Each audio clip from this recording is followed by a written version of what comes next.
శుక్లాంబరధరం విష్ణుం శశివర్ణం చతుర్భుజం ప్రసన్నవదనం ధ్యాయేత్ సర్వవిఘ్నోపశాంతయే. గురుర్బ్రహ్మా గురుర్విష్ణుః గురుర్దేవో మహేశ్వరః గురుః సాక్షాత్ పరం బ్రహ్మ తస్మై శ్రీ గురవై నమః. హరి ఓం. మనసు శక్తివంతమై శరీరము శక్తివంతముగా లేదనుకోండి, మనిషి అద్భుతాలు సాధిస్తాడు. ఇదే విశాఖపట్టణంలో ఆంధ్ర విశ్వవిద్యాలయంలో ప్రొఫెసర్ శ్రీనివాస అయ్యంగార్ అని ఒక మహానుభావుడు పనిచేసేవారు. ఆ శ్రీనివాస అయ్యంగార్ గారికి ఒకప్పుడు ఒక కన్ను వ్యాధిగ్రస్తమై ఆ కంటితో ఏదైనా చూస్తే కన్ను నీరు వదిలిపెట్టేది, బడలిక తట్టుకోలేనని.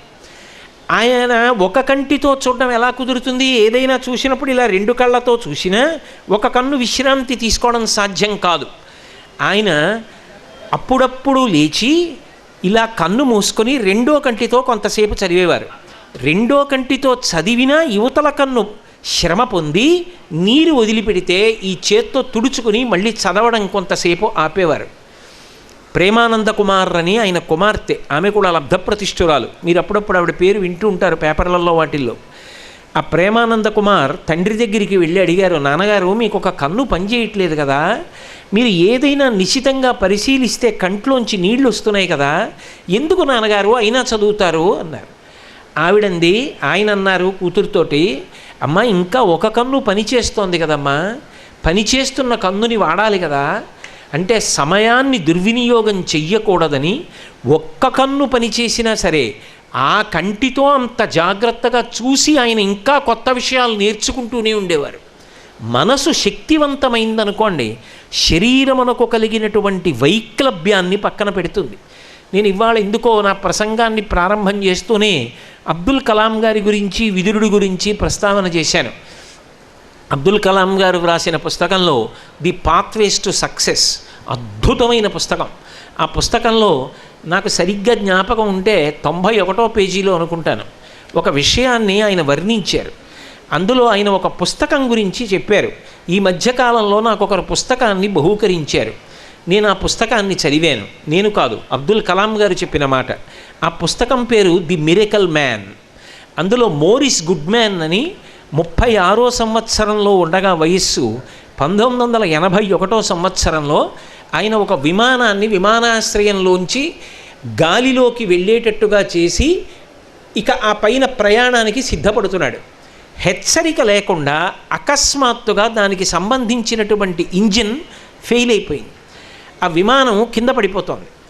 పడిపోతున్నప్పుడు ఆయన తనకున్న శక్తినంతటినీ చాకచక్యాన్ని ఉపయోగించి అకస్మాత్తుగా విమానాశ్రయంలో దాన్ని దింపడానికి ప్రయత్నించాడు.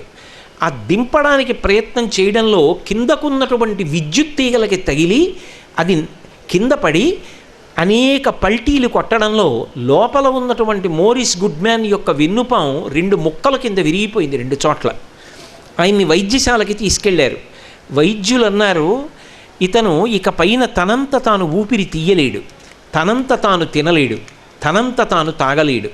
అన్నిటికీ కూడా ఇతనికి వైద్యులతో పాటుగా కొన్ని పరికరముల యొక్క సహాయం ఉండాలి. అలా ఉంటేనే ఎంతకాలము అంటే అతను బ్రతికున్నంతకాలము అన్నారు. ఇది మోరిస్ గుడ్మ్యాన్ చెవిలో పడింది. అతను మొదట్లో అలా ఉండి కించిత్ కూడా అతను బెంగపెట్టుకోలేదు.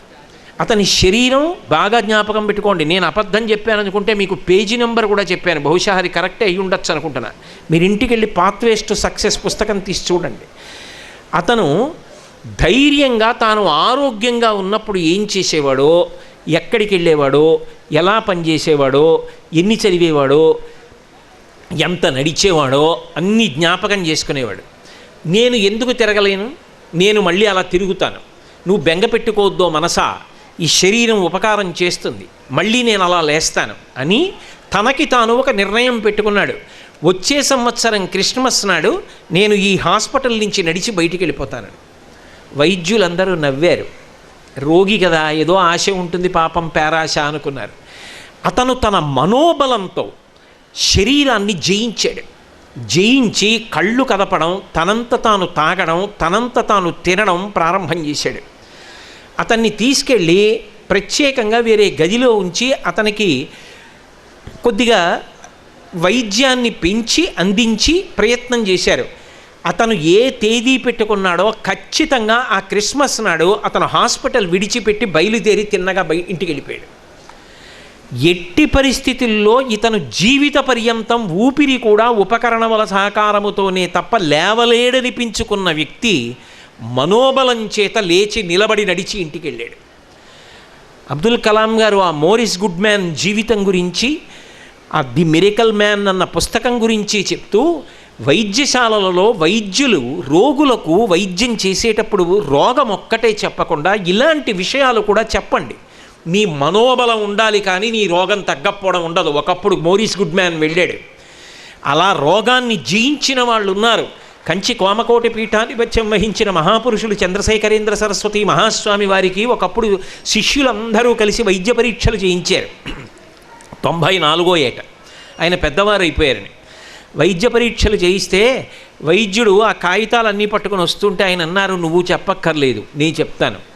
నాకు ఒక కన్ను కనబడదు, నేను ఆకలి వేసినప్పుడు తినలేదు, నేను తిన్నప్పుడు ఆకలి వేసినది కాదు, అందుకే లోపల నా 2 ప్రేగులు ఒకదానితో ఒకటి అంటుకుపోయి అవన్నీ కూడా ఉరిపిడి పడిపోయాయి. దానివల్ల అక్కడ పుండు పుట్టి ఉంది. దానివల్ల చాలా విశేషమైనటువంటి కడుపు నొప్పితో నేను బాధపడుతున్నాను. వృద్ధాప్యం రీత్యా నా శరీరం సహజంగా బాగా బడలిపోయింది. ఇది కష్టాన్ని ఓర్చదు. కాబట్టి నేను నడవకూడదని, వేళపట్టున తినాలని, ఎక్కువ మాట్లాడకూడదని, విశ్రాంతి తీసుకోవాలని నువ్వు చెప్పాలనుకుంటున్నావు. కానీ నా మనోబలంతో నేను ఈ శరీరాన్ని ఆఖరి ఊపిరి వరకు వాడుకుంటాను అని 96వ సంవత్సరంలో కూడా రిక్షాని చేత్తో పట్టుకొని నడుస్తూ వెళ్ళేవారు సన్యాసాశ్రమ నియమం దాటకుండా. ఎన్ని లక్షల మందినో అనుగ్రహించారు. ఆంధ్రా బ్యాంక్లో బొంబాయిలో జనరల్ మేనేజర్ చేశారు. రాజుగారిని నాకు అత్యంత సన్నిహితులు. ఎక్కడో తణుకులో ఆయన 13వ ఏట చదువుకుంటున్న రోజుల్లో వాళ్ళ ఇంటికి వెళ్ళారు పరమాచార్య స్వామి వారికి 96 ఏళ్ళు వచ్చినప్పుడు ఈయన ఆయన్ని చూడ్డానికి వెళ్ళారు. 96వ ఏట ఆయన ఇలా చూసి ఇలా పిలిచి, మీ నాన్న సన్యసించాడు కదా, సన్యాసి కొడుకువి, పూర్వాశ్రమంలో మీ తండ్రి సన్యాసి, పీఠానికి వచ్చి అన్నం తినకుండా పెడతావా? అన్నం తినబోయ్, నీ పేరు సన్యాసిరాజు కదూ, తణుకులో ఉండేవారు కదా, నేను వచ్చాను కదూ, నీకు అప్పుడు 13 ఏళ్ళు అన్నారు. ఎప్పటి 13 ఏళ్ళు, ఎప్పటి 96 ఏళ్ళు మహాస్వామికి. 13 ఏళ్ల వయస్సులో ఒక పిల్లవాడిని చూస్తే 96వ ఏట చెప్పారు ఆయన. అది ఆయన జ్ఞాపక శక్తి. అంటే మనసు బలంగా ఉంటే మనిషి శరీరాన్ని దాటి కీర్తి సంపాదించగలడు. శరీరము ఎంత బలంగా ఉండనివ్వండి, మనసు దుష్టమైన ఆలోచనలతో ఉందనుకోండి, వాడి బలమంతా ఎందుకు పనికొస్తుందంటే 10 మందిని బాధ పెట్టడానికి పనికొస్తుంది. ఎంత బలం ఉందో ఆ బలం అంతా కూడా అంతమందిని బాధ పెడతాడు. అందున శరీరము బలంగా ఉండి, మేధాశక్తి ఎక్కువగా ఉండి, మనసు విషంతో నిండిపోయిందనుకోండి, అటువంటి వ్యక్తి చేసేటటువంటి ప్రమాదం ఒకరికో ఇద్దరికో కాదు, కొన్ని కోట్ల మందికి వెళ్ళిపోతుంది. తెలివితేటలు ఏమీ లేకుండా రాత్రివేళ గోడకి కన్నం వేసి ఇంట్లోకి వెళ్ళడం ఒక్కటే వచ్చినటువంటి దొంగ ఏదో ఒక రోజున ఏ బిందో దీపమో తన్ని దొరికిపోతాడు. కానీ కంప్యూటర్ సాఫ్ట్వేర్ని అడ్డు పెట్టుకుని, ఆధార్ కార్డుని అడ్డుపెట్టి ఎన్ని బ్యాంక్ అకౌంట్లలోంచైనా డబ్బులు డ్రా చేసేయడానికి అలవాటు పడిపోయినటువంటి అతి తెలివితేటలు కలిగిన వ్యక్తి వలన ఎంత ప్రమాదం సంభవిస్తుంది. మనసు మంచిది కానప్పుడు వాడు ఎంత తెలివితేటలు ఉంటే అంత ప్రమాదం. మనసు మంచిది కానప్పుడు శరీరానికి ఎంత బలం ఉంటే అంత ప్రమాదం. మనసు మంచిదైనప్పుడు శరీరము ఎంత బలహీనంగా ఉన్నా కూడా సమాజమునకు అంత ప్రయోజనం. శరీరము బలంగా ఉండి మనసు బలంగా ఉంటే, మనసు మంచిదైతే ఇంకా అసలు ఆ వ్యక్తి వలన జరిగేటటువంటి ప్రయోజనం గురించి చెప్పడం ఎవరికీ సాధ్యం కాదు. వాళ్ళు ఒకరోజు కాదు, ఒక సంవత్సరం కాదు, కొన్ని వందల సంవత్సరముల తర్వాత కూడా జ్ఞాపకం ఉండిపోతారు. నేను ఈ మాట అంటున్నప్పుడు ఆయన ఎందున్నటువంటి పరమ గౌరవం చేత అంటున్నమాట, త్రికరణ శుద్ధిగా నమ్మి చెప్తున్నమాట. ఇవాళ ఉన్న దేశ రాజకీయ నాయకులలో ఎంతమంది పేర్లు ఉండిపోతాయో నాకు తెలియదు, కానీ అబ్దుల్ కలాం గారి పేరు మాత్రం కొన్ని వేల సంవత్సరాల తర్వాత కూడా నిలబడే ఉంటుంది. కారణం, ఆయన ఈ దేశానికి రాష్ట్రపతి చేయడం వల్ల కాదు, ఆఖరి ఊపిరి వరకు 10 మందికి పనికి రావాలన్న ఆయన తాపత్రయం వల్ల. మనిషి మనసు మంచిదైనప్పుడు ఆ వ్యక్తి కాలాన్ని దాటి నిలబడతాడు. మనకి స్వామి హనుమ యొక్క వృత్తాంతాన్ని స్వీకరించండి. మహానుభావుడు మనోజవం మరుతతుల్య వేగం జితేంద్రియం బుద్ధిమతాం వరిష్టం వాతాత్మజం వనరయూథ ముఖ్యం శ్రీరామదూతం శిరసా నమామి. ఆయన శరీరమో మనసు ఎంత బలమో అంతకన్నా బలం. సాధారణంగా మనసుకి వేగం ఉంటుంది, శరీరానికి వేగం ఉండదు. నేను ఇందాకే మీతో చెప్పా, హిమాలయాలు అంటే నా మనసు వెళ్ళొచ్చు, శరీరం వెళ్ళలేదంత వేగంగా. విమానంలో వెళ్ళినా మనసు అంత వేగంగా వెళ్ళదు, కానీ హనుమ మనసు కన్నా వేగంగా వెళతారు. అది ఆయన యొక్క వేగం. అందుకే ఆయన వేగాన్ని చూసి రామాయణంలో ఆశ్చర్యపోయేవారు. రామచంద్రమూర్తి యొక్క బాణపు వేగాన్ని చూసి ఆశ్చర్యపోయేవారు. ఈ 2 వేగములు ఆ కాలంలో కొన్ని కోట్ల మంది ఆశ్చర్యపోయినటువంటి సందర్భములు. గురి తప్పకుండా వేసే రామ బాణం యొక్క వేగం, లక్ష్యం తప్పకుండా వెళ్ళగలిగినటువంటి హనుమ యొక్క శరీర వేగం, ఈ 2 వేగములు అటువంటివి రామాయణంలో. అంత వేగం శరీరానికి ఉంది. ఆయన చదువుకున్న చదువు సామాన్యమైన చదువు కాదు, నవవ్యాకరణ పండితుడు, గురువు సూర్యభగవానుడు. అయితేనే హనుమ జీవితం అంతా మీరు చదివేసి, ఇదిగోనండి హనుమ తన కోసం తాను చేసుకున్న పని ఇదొక్కటి ఉన్నది అని నాకు చూపించండి, ఉండదు. ఆయన తన కొరకు అని చేసుకున్నది తన జీవితం మొత్తం మీద ఏమీ లేదు. ఇప్పటికీ చిరంజీవి. ఆయన ఎప్పుడు ఎక్కడ ఏది చేసినా తనని నమ్ముకున్న వారి కోసం, ధర్మాత్ముల కోసం చేస్తూ ఉంటారు. అందుకే ఎత్ర ఎత్ర రఘునాథ కీర్తనం తత్ర తత్ర కృతమస్తకాంజలిం అని ఇప్పటికీ ప్రత్యేకించి మా తూర్పుగోదావరి, పశ్చిమ గోదావరి జిల్లాల్లో కాలవగట్టున ఉన్నటువంటి రహదారుల మీద వెడుతుంటే మీకు ప్రతి 4-5 మైళ్ళ దూరంలోనూ కూడా ఒక హనుమ విగ్రహం కనపడుతూ ఉంటుంది. ఆయన కనపడ్డారు అనేటప్పటికీ అర్భకుడికి, బలం లేని వాడికి కూడా ఒక ధైర్యం. అభయాంజనేయ స్వామి ఇలా చేయి పెట్టి కనపడ్డారు అంటే ధైర్యం. ఎందుకని? తన కొరకు అని కాదు, నాకేమొస్తుంది అని కాదు, కష్టంలో ఉన్నవాడికి సాయం చెయ్యడం ద్వారా సంతోషం పొందగలిగినటువంటి మనస్తత్వం ఉన్నవాడు కాబట్టే ఆయన్ని చిరంజీవిగా ఉండమని రామచంద్రమూర్తి అనుగ్రహించారు. ఆ కాలంలో ఎంతమంది లేరు? మీరు చాలా జాగ్రత్తగా ఆలోచించండి. రామాయణంలో రాముడు మనుష్యుడు, నరుడిగా వచ్చాడు. చిరంజీవిగా ఉండమని అనుగ్రహించింది ఒక్క నరుడికి కూడా ఇవ్వాల వరం, కానీ వానరుడైన హనుమకిచ్చారు. వానరుడా నరుడా, శరీరం కోత మనిషా, ఇది కాదు. 10 మందికి ఉపకారం చెయ్యాలన్న కోరికే తప్ప నా కోసం సమాజం ఏమైపోయినా పర్వాలేదనుకోని మనస్తత్వం ఎవరికి ఉందో వాడు చిరంజీవిగా ఉండాలి. వాడి వల్ల సమాజానికి భద్రత.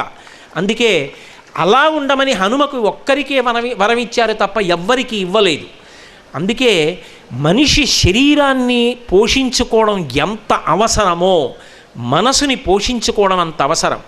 శరీరాన్ని పాడు చేసేవి, శరీరాన్ని రక్షించేవి కూడా మీకు ఎప్పుడూ సమాజంలో అందుబాటులో ఉంటాయి. ఒక్కొక్కటి తాగకూడనిది ఉంటుంది. తాగకూడనిది అని తెలిసి తాగి కాలేయం పాడు చేసుకున్నవాడు ఉంటాడు. తినకూడదని తెలిసి తిని ఆరోగ్యం పాడు చేసుకున్నవాడు ఉంటాడు. అన్నాళ్ళు నిలవున్న దాన్ని తినకూడదు, కృత్రిమ రసాయనాలతో 3 నిలవపెట్టిన పదార్థం తినడం ఏమిటి? విశాఖపట్నానికి కొరత. చక్కగా తాజా పువ్వులు వస్తాయి, కాయలు వస్తాయి, పళ్ళు వస్తాయి, పాలు వస్తాయి, పెరుగు వస్తుంది, నెయ్యి వస్తుంది. అమ్మ వండి పెట్టినటువంటి అన్నంతో సమానమైనటువంటి అమృతము స్వర్గలోకంలో కూడా లేదు. అటు అలా వండి పెట్టే అమ్ముంది ఇంట్లో. ఇన్ని ఉన్నా కూడా అక్కర్లేదు అని చెప్పి ఎప్పుడో సెప్టెంబర్లో తయారు చేసింది నువ్వు జనవరి లోపల తినచ్చని చెప్పి లోపల అన్ని రసాయనాలు వేసి గాలి ఆడకుండా దాచిన పదార్థం తిని ఆరోగ్యం పాడు చేసుకుంటానన్నవాడిని బాగు చేయగలిగిన వాడేవాడు. పాడు చేసేది అందుబాటులో ఉంటుంది, బాగు చేసేది అందుబాటులో ఉంటుంది. నువ్వేది పట్టుకున్నావన్నది ప్రధానం. పట్టుకోవడానికి శరీరము కాదు, మనసు ప్రధానం. అది అందుబాటులో ఉన్నా, నాలిక మీద వేసుకుంటే రుచిగా ఉన్నా నేను తినను. ఎందుకంటే అది నా శరీరాన్ని పాడు చేస్తుందని చెప్పాలంటే మనసు బలంగా ఉండాలి. మనసుకి అంతే. మనసు పాడు చేసేవి అందుబాటులో ఉంటాయి, మనసుని బాగు చేసేవి అందుబాటులో ఉంటాయి. రామకృష్ణ పరమహంస వాంగ్మయం అందుబాటులో ఉంది, వివేకానందుడి వాంగ్మయం అందుబాటులో ఉంది, అబ్దుల్ కలాం గారు వ్రాసిన పుస్తకం అందుబాటులో ఉంది. 30 సంవత్సరముల పైచిలకు కాళ్ళు చాపుకు పడుకోవడానికి చాలని ఇరుకు గదిలో కారాగారంలో ఉన్న మొక్కవోని ధైర్యంతో నిలబడగలిగినటువంటి నెల్సన్ మండేలా జీవిత చరిత్ర అందుబాటులో ఉంది. మహానుభావుడు సాధనా గ్రంథమండలి వారు ఎన్నో పుస్తకాలు ప్రచురించి అందుబాటులో ఉంచారు. భారతదేశంలో 2 చేతులెత్తి నమస్కరించవలసిన సంస్థ గోరఖ్పూర్ వారు ఎన్ని పుస్తకాలు తక్కువ ధరకి వేసి అందుబాటులో ఉంచారు. ఇన్ని శతకాలు అందుబాటులో ఉన్నాయి లోకంలో. ఇన్ని మంచి పుస్తకాలు అందుబాటులో ఉండగా, ఇన్ని మంచి విషయాలు అందుబాటులో ఉండగా, ఇన్ని మంచి మాటలు అందుబాటులో ఉండగా, అంతమంది మహాత్ముల యొక్క చిత్తరువులు ఉండగా, వాళ్ళు వ్రాసిన పుస్తకాలు ఉండగా, వాళ్ళు చెప్పిన మాటలు ఉండగా, అవి ఏమీ అక్కర్లేదని ఇది నీ మనసుకి ఉద్రేకాన్ని కల్పిస్తుందో, ఎవడు కోట్లు సంపాదించుకోవడానికి కాసేపు ఏమైనా చేసి ఇంటి దగ్గర మాత్రం వేరుగా బతుకుతాడో వాడిని ఆదర్శంగా తీసుకుని నాశనం అవుతానన్నవాడిని ఎవడు బాగు చేయగలడు? నీకు ఆదర్శంగా పెట్టుకోవడం వచ్చి ఉండాలి. వాడు ఎలా బతికాడన్న దాన్ని బట్టి ఆదర్శంగా తీసుకోవాలి. అంతేకాని వాడు ఏం చేసినా మనసుని సంతోషపెట్టాడన్నదానికి ఎలా ఆదర్శంగా తీసుకుంటావు? అబ్దుల్ కలాం గారిని ఆదర్శంగా తీసుకో, మహాస్వామిని ఆదర్శంగా తీసుకో, వివేకానందుడిని ఆదర్శంగా తీసుకో, లాల్ బహదూర్ శాస్త్రి గారిని ఆదర్శంగా తీసుకో. అటువంటి మహాత్ములను ఆదర్శంగా తీసుకో, అటువంటి వారి పుస్తకాలని ఆదర్శంగా తీసుకో. నువ్వు అన్నం తినే గదిలో ఎంత శుభ్రమైన పదార్థం తింటావో, నువ్వు చదువుకోవడానికి వచ్చినటువంటి గదిలో పుస్తకాలు, అన్ని పుస్తకాలు ఉండాలి. నా వంశం బాగుండాలి అని నేను అనుకుంటే, నేను ఇవ్వగలిగినటువంటి ఆస్తి, నేను కట్టినటువంటి మేడ, దాచిన డబ్బు, ఇలా వాళ్ళు చక్కగా తినడానికి ఇంత డబ్బు ఉంచాను ఒక్కటే కాదు, నేను వెళ్ళిపోయిన తరువాత నా వంశంలో చెడిపోకుండా నా మనవల్ని, ముని మనవల్ని కూడా ఉంచగలిగిన ఆస్తి నే చదివిన పుస్తకాలు. నేను ఇవాళ ఉన్నాను, ఇంకొక 15 ఏళ్ల తర్వాతో 20 ఏళ్ల తర్వాతో ఉండను, శరీరం పడిపోతుంది. పడిపోయిన తరువాత నా మనవడు మా తాత ప్రవచనాలు చేసేవాట, మా తాత గదిలోకి వెడతానని నా గదిలోకి వచ్చి చూస్తే కొన్ని 100 పుస్తకాలు కనపడితే, ఏ తేదీన నేను మనసు పడి ఆ పుస్తకం కొనుక్కున్నానో, ఆ పుస్తకం దొరికిన రోజున నేను ఎంత సంతోషించానో తెల్ల కాగితం మీద, ముందు కాగితం మీద వ్రాసి నేను సంతకం పెట్టి, ఫలానా ఫలానా పుటల్లో ఉన్న విషయాలు తప్పక చూడవలసినవి అని రాసి పెట్టుకున్నాను అనుకోండి. విశ్వాసము ఫలానా పుట, నమ్మకము ఫలానా పుట, సంయమనము ఫలానా పుట, ఒకచోట అయోమయము అని ఒకచోట, ఫలానా మూలముతో విభేదించుచున్నది అని ఒకచోట నేను వ్రాసి పెట్టాననుకోండి. ఆ తర్వాత నా మనవడ పుస్తకం చదువుతూ కళ్ళమ్మ నీళ్లు పెట్టుకొని, మా తాత ఇంత సమయం వెచ్చించాడా, ఇంత గొప్పగా పుస్తకాలు చదివాడా, ఇంత ఆనందపడేవాడా, ఏదైనా ఇంట్లోంచి వెళ్ళొచ్చేమో కానీ మా తాత పుస్తకాలు మా వంశానికి ఆస్తి, ఇవి ఇలా ఉండవలసింది. నా తర్వాత నా కొడుకు చదవాలి, నా కొడుకు తర్వాత ఇంకొకడు చదవాలి. మా ఇంట్లో చదివేవాడు లేడండి అని ఇవ్వకూడని వస్తువు ఏదైనా ఉంటే పుస్తకం ఒక్కటే. మా ఇంట్లో ఇప్పుడు చదివేవాళ్ళు లేరండి అని ఇవ్వకూడదు.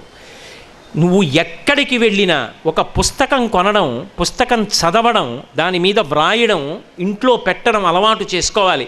ఇన్ని వస్తువులకి చోటు ఉన్నది, ఇంట్లో పుస్తకాలు పెట్టుకోవడానికి చోటు ఉండదు. ఎక్కడో అక్కడ పుస్తకాలు పదిలంగా ఉండాలి. నువ్వు చదివావనడానికి సాక్ష్యం ఉండాలి. అది నాతో పోదు. నా తర్వాత నా కొడుకు చదువుతాడు, నా మనవడు చదువుతాడు, నా ముని మనవడు చదువుతాడు. ఎంతమంది చదివినా నా వంశంలో పుట్టిన వాళ్ళందరూ సచ్చీలురై నిలబడడానికి ఆ పుస్తకము కారణమవుతుంది. అలా నిలబడాలి అంటే, మనసు సంస్కారవంతము కావాలి అంటే, మనసుకి కూడా మీరు ఏవి అందించాలో అవి అందించాలి. అవి అందించడమే మానవత్వానికి సంబంధించిన ప్రధానమైనటువంటి విలువ. అసలు ఏదీ అందించలేదనుకోండి, మనసు సాధారణంగా ప్రమాదకరమైనది అప్పటికి సంతోషంగా ఉండేదాన్ని ఎంచుకుంటుంది. అది దాని లక్షణం. అందుకే మనసు పసిపిల్లవాడి వంటిది. పసిపిల్లవాడిని తీసుకొచ్చి అక్కడ కూర్చోపెట్టి, నా మనవాడిని అక్కడ కూర్చోపెట్టి నేను వాడికి ఏమీ ఇవ్వలేదనుకోండి, వాడు అటు తిరిగి ఇటు తిరిగి అక్కడ ఒక కత్తి కనపడితే, ఓ చాకు కనపడితే దాన్ని తీసి అటు తిప్పి ఇటు తిప్పి ఆ చాకు పెట్టి మోకాలు మీద ఇలా అంటాడు. ఆ కాలు తెగిపోతుంది. నా మనవడి ఇక్కడ కూర్చున్నాడు అనగానే నేనేం చేస్తాను, అక్కడ ఉన్న చాకు తీసి దూరంగా పెట్టేస్తాను. వాడే ఏదో ఒక వస్తువు పట్టుకొని అని ఎదురు చూడను. నేను ఇంతకుముందు ఇది ఎందుకు పనికిరాదు అని నిర్ణయించుకుని పక్కన పడేశాను. క్యాబేజీ తరిగినప్పుడు దాని మీద ఉన్న ఒక డొప్ప, ఇప్పుడు ఆ డొప్ప పట్టుకొచ్చి కడిగి వాడి చేతికి ఇస్తాను. వాడు కాసేపు దాన్ని అటు తిప్పుతాడు ఇటు తిప్పుతాడు, చిన్న చిన్న ముక్కలు గిల్లుతాడు, నోట్లో పెట్టుకుంటాడు, చప్పరిస్తాడు. ఏమైంది? పచ్చికాయ కూర, క్యాబేజీ, దాంట్లో చీడలేదు పీడలేదు, కడిగేశాను.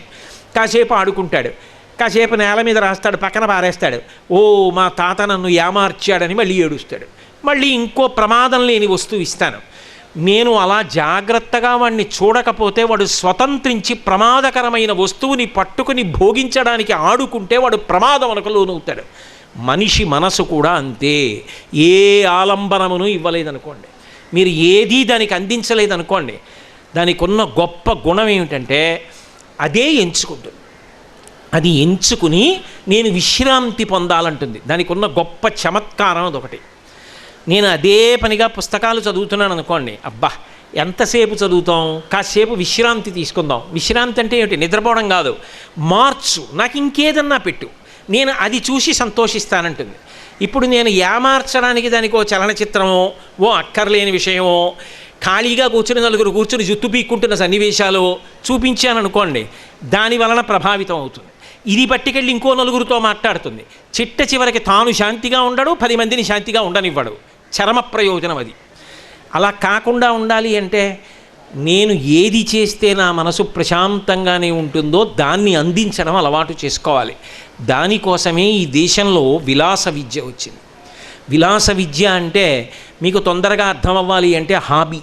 పూర్వం మీరు వత్సరాజుని చూడండి, శ్రీకృష్ణదేవరాయల వారిని చూడండి. ఇవాళ సాయంకాలం నుంచి ఎలాగో అష్టలక్ష్మీ దేవాలయ ప్రాంగణంలో ప్రవచనాలలో శ్రీకాకుళాంధ్రదేవ దేవాలయం గురించి చెప్పినప్పుడు నేను ఆముక్తమాల్యద రచన గురించి చెప్పవలసి ఉంటుంది. ఎంత అద్భుతమైన గ్రంథరచన చేశాడు రాయలవారు. సాహితీ సమరాంగణ సార్వభౌముడు అనిపించుకున్నాడు. వీణ వాయించేవాడు, వత్సరాజు వీణ వాయించేవాడు, భోజరాజు అద్భుతమైన కవిత్వం చెప్పాడు. అక్కడ వరకెందుకు, అబ్దుల్ కలాం గారు రాష్ట్రపతి భవన్లో కూర్చుని రాత్రి 10 గంటల వేళ వీణ పట్టుకుని కర్ణాటక సంగీతం వాయించేవారు. ఆయన కన్నా కష్టపడిపోయామా, ఆయనకన్నా చదువుకున్నామా? మహానుభావుడు ఈ దేశానికి స్వావలంబన కల్పించడంలో నిరంతరం ప్రయోగశాలలలో పుస్తకాలు చదువుతూ గడిపి తన పెళ్ళే తాను మరిచిపోయిన దేశభక్తుడు అబ్దుల్ కలాం గారంటే. తన కొరకు అని తాను ఏదీ చేసుకోవాలా. స్వామి హనుమల చిట్ట చివరికి జీవితాన్ని కూడా దేశ రక్షణ కొరకు అంకితం చేశాడు ఆయన. అటువంటి కలాం గారి గురించి చూడు. చంద్రశేఖరేంద్ర సరస్వతీ స్వామి వారి మొక్కవోని బలం గురించి చూడు.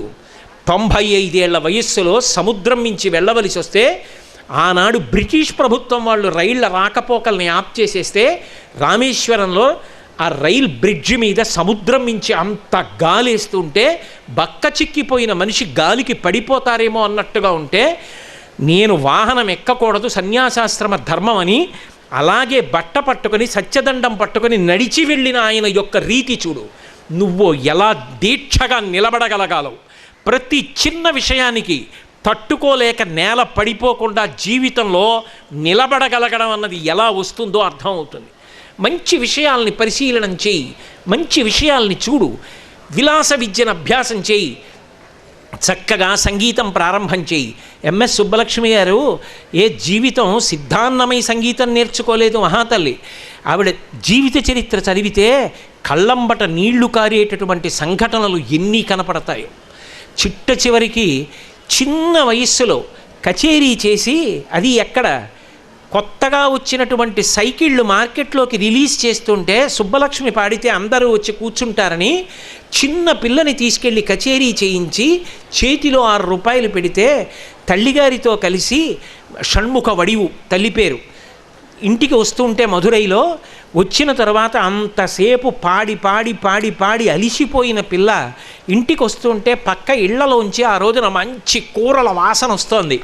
ఇంటికి వచ్చి కూర్చుంటే తినడానికి లేక తల్లి ఇంత పచ్చడేసి పల్చటి మజ్జిగ, తెల్ల రంగు నీళ్లు అనడమే ఉచితం మజ్జిగ అనడం కన్నా, అవి రెండు అక్కడ పెట్టి తినమంటే 365 రోజులు అది తప్ప మూడో పదార్థం తినడం తెలియని దరిద్రంలో బతికినటువంటి సుబ్బలక్ష్మి గారు ఆ రోజున పక్క ఇళ్లల్లో వండిన వంటల వాసన చూసి అది తినలేనని తల బద్దల కొట్టుకుని ఏడుస్తుంటే తల్లి కొట్టినా తినకపోతే పక్కింటి ఆవిడొచ్చి తీసుకెళ్ళి కూరతో అన్నం పెడితే పొంగిపోయింది మహాతల్లి.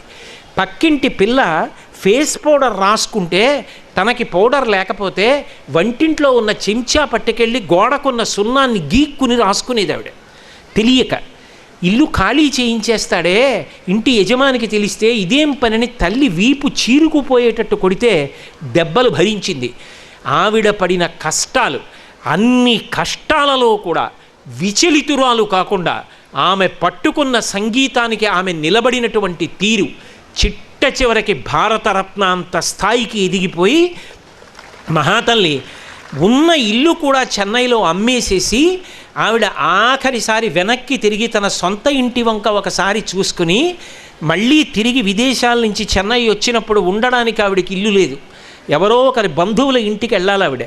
అటువంటి స్థితిలో ఇల్లు వదిలిపెట్టి విమానం ఎక్కి అమెరికా మొదలైన దేశాలు వెళ్ళి అక్కడ దేవాలయాలు కట్టడానికి కచేరీలు చేసి ప్రాయోజిత కార్యక్రమాలు చేసి వచ్చిన డబ్బంతా విరాళంగా ఇచ్చేసి దేవాలయాలు కట్టించి భారతదేశంలో చెన్నైలో విమానం దిగితే ఎక్కడికి వెళ్ళాలి అని అడిగితే వెళ్ళడానికి ఇల్లు లేక తన బంధువులు వచ్చి మా ఇంటికి రండి అంటే మహాతల్లి వాళ్ళ ఇంటికి వెళ్ళి ఆ ఇంట్లో ఉంది. అన్ని కష్టాలు పడినా నేనేం పొందాను జీవితంలోనే ఆవిడ సంగీతం విడిచిపెట్టలేదు.